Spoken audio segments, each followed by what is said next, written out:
भी हमने ज्ञात किया है इस कुंडली के केंद्र पर। अब की बार हमको कुंडली के केंद्र नहीं है। हेलो बच्चों, क्या हाल चाल। आई होप आप लोग अच्छे होंगे और अपने बोर्ड एग्जाम की तैयारी बढ़िया से कर रहे होंगे। और उसी से रिलेटेड एक महत्वपूर्ण टॉपिक के बारे में आज हम लोग फिर पढ़ने वाले हैं, जिसका नाम है वृत्ताकार धारावाही कुंडली के कारण उत्पन्न चुंबकीय क्षेत्र। हमने इससे पहले जो पढ़ा था परिमित लंबाई के कारण, उससे पहले बायो-सेवर्ट का नियम पढ़ा था, वो भी बोर्ड एग्जाम की दृष्टि से बहुत ही महत्वपूर्ण था और ये भी बोर्ड एग्जाम की दृष्टि से महत्वपूर्ण है। और हम लोग महत्वपूर्ण क्वेश्चन की सीरीज पढ़ रहे हैं, ठीक है। तो इसमें हम लोग आज पढ़ेंगे वृत्ताकार धारावाही चालक के कारण। ये मान लेते हैं एक वृत्ताकार धारावाही चालक है। धारावाही चालक का मतलब होता है जिसमें से विद्युत धारा प्रवाहित हो रहा है। ये कैसे बना होगा? एक पहले लंबा सा तार होगा, उस तार को हम राउंड कर दिए होंगे। क्या कर दिए होंगे? राउंड कर दिए होंगे। और उसके कारण हम लोग देखने वाले हैं चुंबकीय क्षेत्र। इसका हम लोग कुछ इस प्रकार से भी देख सकते हैं। ये है फैन और ये फैन का हम ऊपर का ये क्लिप निकाल लेते हैं, ठीक है। ये ऊपर का क्लिप निकाल लेते हैं। ये क्या है? हमारा एक वृत्ताकार है। क्या है? वृत्ताकार है। इस वृत्ताकार धारावाही चालक के कारण हम इसके केंद्र पर इस पॉइंट पर, इस केंद्र पर हम लोग चेक करने वाले हैं कि यहाँ पर चुंबकीय क्षेत्र इसके कारण कितना होगा। आइए हम लोग देखते हैं। सबसे पहले हम लोग ये देखेंगे कि ये मान लो एक वृत्ताकार धारावाही चालक है, ठीक है। ये आपको दिख रहा होगा। इसमें विद्युत धारा जो होगा कुछ इस तरह से प्रवाहित हो रहा होगा। इस तरह से विद्युत धारा इस तरह से प्रवाहित हो रहा होगा, या आप इस तरह से भी प्रवाहित कर सकते हैं, कोई दिक्कत नहीं है, किधर से भी। लेकिन जो इसके कारण उत्पन्न चुंबकीय क्षेत्र होगा वो हमारा केंद्र पर हमको ज्ञात करना है। यहाँ पर इसको हम O पॉइंट दे देते हैं नाम। O पर हमको चुंबकीय क्षेत्र ज्ञात करना है। हम मान लेते हैं कि O से इसकी जो त्रिज्या है वो R है। O से त्रिज्या इसकी क्या है? R है, ठीक। और अब जरा ध्यान से देखना, जब हमको वृत्ताकार धारावाही चालक के कारण चुंबकीय क्षेत्र ज्ञात करना है तो हम पहले स्टार्टिंग में ही पूरे वृत्ताकार के कारण इस पर कितना आ रहा है उसे नहीं ज्ञात कर सकते, क्योंकि हम लोग बायो-सेवर्ट के नियम से ज्ञात करते हैं। और बायो-सेवर्ट के नियम में पहले छोटे से खंड के लिए, किसके लिए? हम मान लेते हैं इतने छोटे से खंड के लिए, तो पहले छोटे से खंड के लिए ज्ञात करेंगे, फिर उसका सम कर देंगे। तो सम करने से हमको पूरा आ जाएगा। छोटे छोटे टुकड़े को जोड़ेंगे, फिर पूरे वृत्ताकार का आ जाएगा। तो आइए हम लोग देखते हैं और थोड़ा सा पढ़ते हैं इधर। यहाँ पर देखिए, यदि एक लंबे तार को मोड़कर एक कुंडलित धारावाही चालक बनाया जाए तो कुंडली के केंद्र O पर चुंबकीय क्षेत्र, यानी कि इस कुंडली के केंद्र पर O पर कितना चुंबकीय क्षेत्र होगा, O पर कितना चुंबकीय क्षेत्र होगा, उसी को आज हम लोग ज्ञात करने वाले हैं। तो आइए हम लोग देखते हैं और इसके बारे में समझते हैं। तो यहाँ पर हम लोग लिखेंगे बायो-सेवर्ट के नियम से। क्या लिखेंगे? बायो-सेवर्ट के नियम से। बायो-सेवर्ट का नियम क्या था? बायो-सेवर्ट का नियम था dV बराबर μ0/4 pi into ideal sine theta upon R square. ये हमारा क्या था? बायो-सेवर्ट का नियम था। अब यदि हम लोग बायो-सेवर्ट के नियम से ज्ञात करें तो बायो-सेवर्ट के नियम में ये देखिए dB लिखा है। dB मतलब छोटे से खंड के लिए। तो यहाँ पर हम लोग एक छोटा सा खंड भी मान लेंगे। हम मान लेते हैं कि वो छोटा सा खंड जहाँ पर हम लोग ज्ञात करने वाले हैं वो कुछ ये है। ये क्या है? हमारा एक छोटा सा खंड है जहाँ पर अभी हम ज्ञात करने की कोशिश कर रहे हैं, ठीक है।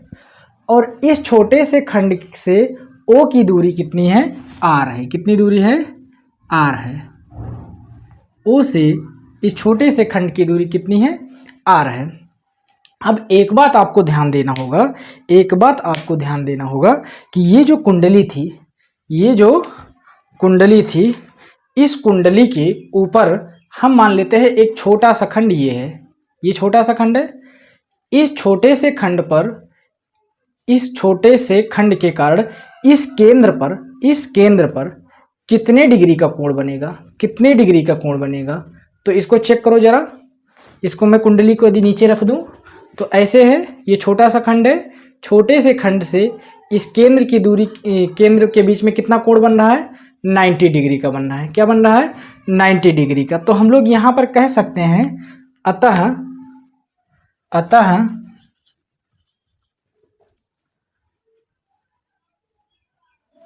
छोटे खंड, अब छोटे खंड का हम लोग नाम दे देते हैं डीएल। क्या है? डीएल। तो कहेंगे छोटे खंड डीएल तथा केंद्र के मध्य कोण 90 डिग्री है तो क्या हो जाएगा? यहाँ पर हो जाएगा dB बराबर mu naught upon 4 pi into आई DL बटे में आर स्क्वायर। और साइन थीटा का मान कितना है? 90 डिग्री। कितना है? 90 डिग्री। साइन 90 डिग्री कितना है? Sine 90 degree. और आप लोगों को मालूम होगा कि साइन 90 का मान, साइन 90 डिग्री का मान 1 होता है। कितना होता है? 1 होता है।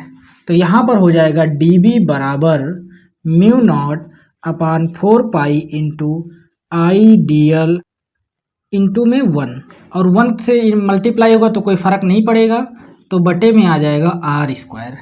ये हमारा निकल के आ गया एक छोटे से खंड के कारण। किसके कारण निकला ये? छोटे से खंड के कारण। इस छोटे खंड के कारण कितना इस पे चुंबकीय क्षेत्र होगा? तो उसके कारण होगा dB is equal to mu naught upon 4 pi I into DL r square. ये किसके कारण हुआ? ये छोटे से खंड के कारण हुआ। किसके कारण?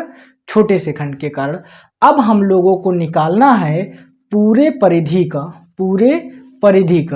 और पूरे परिधि के लिए हमको क्या करना पड़ेगा? इस छोटे छोटे DL को जोड़ना होगा। तो पूरे का हम लोग कैसे ज्ञात करेंगे?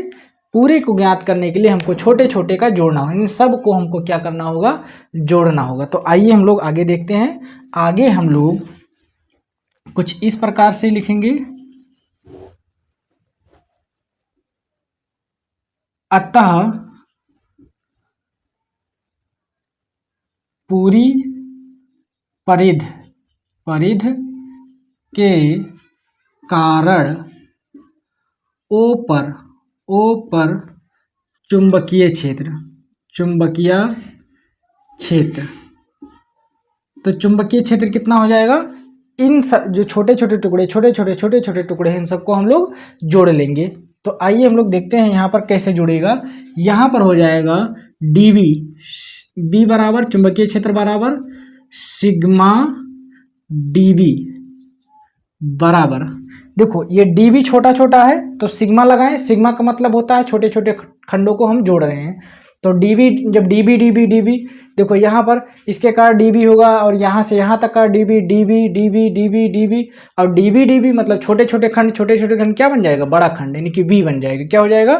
B बन जाएगा, यानी कि B बराबर सिग्मा dB, और बराबर में क्या हो जाएगा? Sigma mu naught upon 4 pi into आई DL बटे में आर स्क्वायर। क्या हो जाएगा? बटे में आर स्क्वायर। अब जरा ध्यान देना कि dB मिलके क्या बन गया? V। तो यहाँ पर हो जाएगा V बराबर, अब एक चीज़ और खास बात, म्यू नॉट और 4 पाई इसमें तो कांस्टेंट है, नियत है, ऐसा तो नहीं है कि चेंज हो रहा है। पहले इसके लिए दूसरा म्यू नॉट 4 पाई, इसके लिए दूसरा है, इसके लिए तीसरा है, इसके लिए चौथा है, सबका सेम है। तो हम लोग म्यू नॉट अपान 4 पाई को बाहर कर लेंगे, 4 पाई। और उसके बाद में जो परिधि से यहाँ तक की, जो केंद्र से परिधि तक की दूरी है स्मॉल r या कैपिटल R, तो उसका भी हम लोग क्या देखेंगे कि उसमें भी हमारा कोई परिवर्तन नहीं होगा। तो इसका मतलब हम लोग आर स्क्वायर भी बाहर कर सकते हैं। और दूसरी खास बात, ये जो I है विद्युत धारा है, उसमें भी तो विद्युत धारा वही जाएगा जो विद्युत धारा पहले था। ऐसा तो नहीं है कि परिधि के लिए दूसरी विद्युत धारा जा रही है और इस छोटे से खंड के लिए दूसरी विद्युत धारा, ये सेम ही है। तो इसका मतलब हम लोग I को भी बाहर ले लेंगे। बचेगा क्या? बचेगा हमारा DL। DL मतलब यहाँ छोटा था, यहाँ भी डीएल होगा, मान लो यहाँ से एक टुकड़ा ले ले, यहाँ भी डीएल, यहाँ भी डीएल, यहाँ भी डीएल, ऐसे छोटे छोटे बहुत सारे डीएल होंगे। इसका मतलब हमको जोड़ना किसको है, डीएल को जोड़ना है। किसको, डीएल को जोड़ना है। ठीक है, यहाँ तक समझ में आया। डीबी डीबी मिलके क्या बन गया, वी, और म्यू नॉट 4 पाई, ये तो कांस्टेंट होता है, नियतांक है, इसको बाहर कर लिए। विद्युत धारा जितना डीएल में था उतना ही परिधि में है, इसको भी बाहर कर लिया। दूरी चाहे इस जगह पर देखो या चारों तरफ देखो, कहीं भी देखोगे तो केंद्र से इस पॉइंट की दूरी, परिधि की दूरी कितना हो जाएगा, आर स्क्वायर। और उसके बाद में डीएल, डीएल तो है छोटा छोटा कई सारे खंड, क्या है, कई सारे खंड। इसका मतलब हम लोग सिग्मा किसके पास लगाएं, सिग्मा मतलब जोड़ना, तो जोड़ेंगे किसके पास, सभी के पास में जोड़ेंगे, सभी क्यों। तो इसके लिए हम लोग थोड़ा सा और आगे देखते हैं। बी बराबर mu naught upon 4 pi into I upon r square. अब एक बात आप लोग बताओ कि इस परिधि की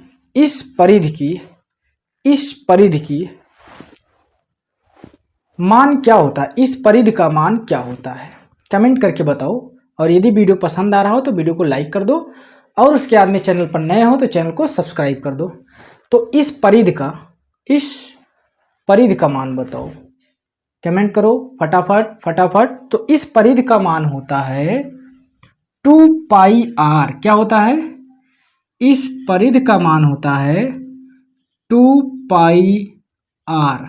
कितना होता है, परिधि का मान होता है 2 पाई आर। तो यहाँ पर क्या हो जाएगा, बी बराबर mu naught upon 4 pi into I upon r square, और इसके साथ में क्या है 2 पाई आर। क्या है, 2 पाई आर। जरा इस देखो 2 पाई आर में कोई कंफ्यूजन नहीं है। डीएल, एक डीएल यहाँ, डीएल यहाँ, डीएल यहाँ, डीएल यहाँ, डीएल यहाँ, डीएल यहाँ, डीएल यहाँ, हर जगह डीएल था, और पूरे परिधि पर डीएल है, तो पूरे परिधि का मान तो डीएल के बराबर ही होगा। ऐसे मान लो बहुत सारे डीएल हैं, DL plus DL plus DL plus DL plus DL, मतलब पूरे परिधि का हम लोग डीएल लेंगे तो किसके बराबर होगा, 2 पाई आर के। तो हम इस डीएल के जगह पर 2 पाई आर रख सकते हैं ना। यहाँ देखो सिग्मा डीएल बहुत सारे डीएल, अब उन सभी डीएल के बराबर क्या है, 2 पाई आर, तो हम लोग लिख देंगे 2 पाई आर। ठीक है, बिल्कुल सिंपल सा। अब हम लोग क्या करेंगे, यहाँ पर यहाँ पर देखोगे तो पाई से पाई कैंसिल, 2 एक अन्नम 2, 2 दूना 4, और एक आर से एक आर कैंसिल, तो क्या बचेगा हमारा, तो हमारा बचेगा बी बराबर म्यू नॉट अपान 2, और यहाँ क्या बचा हुआ है आर, और यहाँ पर आई, तो हमारा बचेगा क्या, बिल्कुल सिंपल सा, b बराबर म्यू नॉट आई अपान में 2r। ये हमारा फाइनल फार्मूला आएगा, फाइनल फार्मूला ये आएगा। अब जरा एक चीज ध्यान देना, हमने यहाँ पर क्या लिया था, कैपिटल आर, क्या लिया था, कैपिटल आर। तो यहाँ पर हम लोग क्या कर देंगे, b बराबर म्यू नॉट अपान में कैपिटल आर, और आगे 2 है तो 2 लगाएंगे, और आई।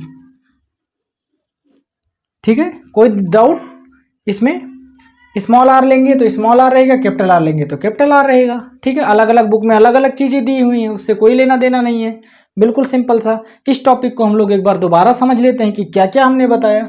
सबसे पहली बात है कि यदि एक धारा लंबे तार को मोड़कर कुंडलित वृत्ताकार धारावाही चालक बनाए तो कुंडली के केंद्र ओ पर चुंबकीय क्षेत्र हमको ज्ञात करना है। बायो सेवर्ट का हमने नियम लगा दिया। बायो सेवर्ट के नियम में हम लोग क्या करते हैं, हम लोग देखते थे कि इस तार को ऐसे पकड़ो और ऐसे खींच दो, तो खींचोगे तो कैसा बनेगा, ऐसा बनेगा, कुछ इस प्रकार से बन जाएगा। अब हम लोग यहाँ पर एक छोटा सा खंड लेकर ज्ञात करते थे कि यहाँ से P बिंदु पर, तो वही तो है, एक छोटा सा ऐसे ऐसे खींच दो, खींचने के बाद में P बिंदु पर, यहाँ पर O बिंदु पर हम लोग ज्ञात कर रहे हैं। ठीक है, बिल्कुल सिंपल सा। और इसके लिए हम लोग क्या लिए थे, छोटा सा DL लिए थे, वही DL यहाँ भी छोटा सा है, क्या है, छोटा सा DL है। DL के कार्ड हम लोग ज्ञात किए। DL के कार्ड सबसे पहले हम लोग क्या देखे, सबसे पहले देखे कि बायो सेवर्ट का नियम dV बराबर म्यू नॉट अपान 4 पाई आई DL साइन थीटा बटे में R स्क्वायर। अब हम लोग क्या चेक करते हैं कि इसका और इसमें कितने डिग्री का कोण है। तो हमने अभी अभी जस्ट बताया कि मान लो ये एक छोटा सा DL है, ये एक छोटा सा DL है, एक मिनट, ये छोटा सा DL है, इस डीएल से इस केंद्र की दूरी कितनी, केंद्र कैसा कोण बनाएगा, केंद्र कैसा कोण बनाएगा, तो इससे केंद्र जो कोण बनाएगा वो 90 डिग्री का बनाएगा। कितना बनाएगा, 90 डिग्री का। यहाँ पर वही लिखे अतः छोटे खंड, अतः छोटे खंड डीएल तथा केंद्र के मध्य कोण थीटा हो तो, यानी कि थीटा कोण हो तो क्या होगा, डीबी बराबर μ0/4 पाई इंटू आई डीएल साइन 90/r²। ठीक है। अब साइन 90 का मान हम लोग जानते हैं कितना होता है, 1 होता है। 1 की कोई यहाँ पर मल्टीप्लाई करेंगे कोई चेंजिंग नहीं आएगा, तो हो जाएगा डीबी बराबर μ0/4 पाई आई डीएल बटे में r²। ये हमको मिल गया एक छोटे से खंड के कारण, इस छोटे से खंड के कारण ओ पर कितना चुंबकीय क्षेत्र है। अब हम लोग क्या करेंगे कि पूरी परिधि का ज्ञात करेंगे, पूरे कुंडली का ज्ञात करेंगे। पूरी कुंडली के लिए हमको क्या करना होगा, छोटे छोटे छोटे छोटे डीएल को जोड़ना होगा। तो यहाँ पर हम लिखा अतः पूरी परिधि के कारण ओ पर चुंबकीय क्षेत्र क्या हो जाएगा, छोटे छोटे बी, डीबी मतलब छोटा छोटा चुंबकीय क्षेत्र। छोटे छोटे चुंबकीय क्षेत्र को जब हम लोग जोड़ेंगे तो बी बन जाएगा, और μ0/4 पाई कांस्टेंट है। आई भी सेम टू सेम वही है, जो इसमें आई धारा जा रहा था वही पूरे परिधि में आई धारा जा रहा है, कोई चेंजिंग नहीं है। फिर उसके बाद में आर, जो दूरी यहाँ से यहाँ तक था वो दूरी यहाँ से यहाँ तक हो, वो दूरी यहाँ से यहाँ तक हो, वो दूरी यहाँ से यहाँ तक हो, हर जगह पर वही दूरी है, बाहर कर लिए। क्या चेंजिंग हो रहा था कि डीएल कई सारे थे, पहले अकेला डीएल था, अब 1 डीएल 2 डीएल 3 ऐसे बहुत सारे डीएल हैं। सभी डीएल को हमको जोड़ना पड़ेगा, तो सभी डीएल को हमको क्या लिखेंगे, सिग्मा डीएल। क्या लिखेंगे, सिग्मा डीएल। अब सिग्मा डीएल जैसे हमने अभी जस्ट बताया था कि डीएल डीएल डीएल डीएल बहुत सारे डीएल को जोड़ेंगे तो वो किसके बराबर हो जाएगा, वो 2 पाई आर के बराबर हो जाएगा। तो हमने डीएल की जगह पर क्या लिख दिया, 2 पाई आर। अब 2 पाई आर में हम लोग देखें तो 2 से 2 कैंसिल हो गया, और पाई से पाई कैंसिल हो गया, और आर से आर कैंसिल हो गया, बचा जो हमारा μ0/2r और आई। अब हम लोगों ने यहाँ पर कैपिटल आर लिया था, तो कैपिटल आर की जगह पर कैपिटल आर हो जाएगा, बात खत्म। ये हमारा था फाइनल फार्मूला। मैं आशा करता हूँ कि आप लोगों को ये टॉपिक बिल्कुल क्लियरली समझ में आया होगा, और यदि ये टॉपिक समझ में आ गया है तो चैनल को सब्सक्राइब कर दीजिए, और यदि आप वीडियो पसंद आया हो तो लाइक कर दीजिए। और उसके बाद में इसके बाद वाला जो वीडियो है वो भी बहुत ही महत्वपूर्ण है, तो उसे भी आप जरूर देखिए कि कुंडली के केंद्र पर, अभी देखो अभी हमने ज्ञात क्या किया है, अभी हमने ज्ञात किया है इस कुंडली के केंद्र पर।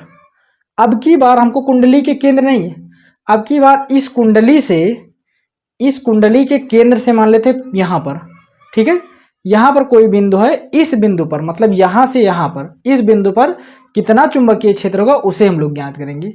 वो भी बिल्कुल ईजी है। और वहाँ एक चीज़ और आपको पता चलेगा कि हम लोग जो यहाँ पर ज्ञात कर रहे हैं उसी के सहारे हम लोग यहाँ पर भी ज्ञात कर लेंगे डायरेक्ट। ठीक है, तो हम लोग मिलते हैं अगले वीडियो में, तब तक के लिए धन्यवाद। यदि वीडियो पसंद आ गया हो तो अपने दोस्तों के पास जरूर भेज दीजिए। ठीक है, आगे मिलते हैं।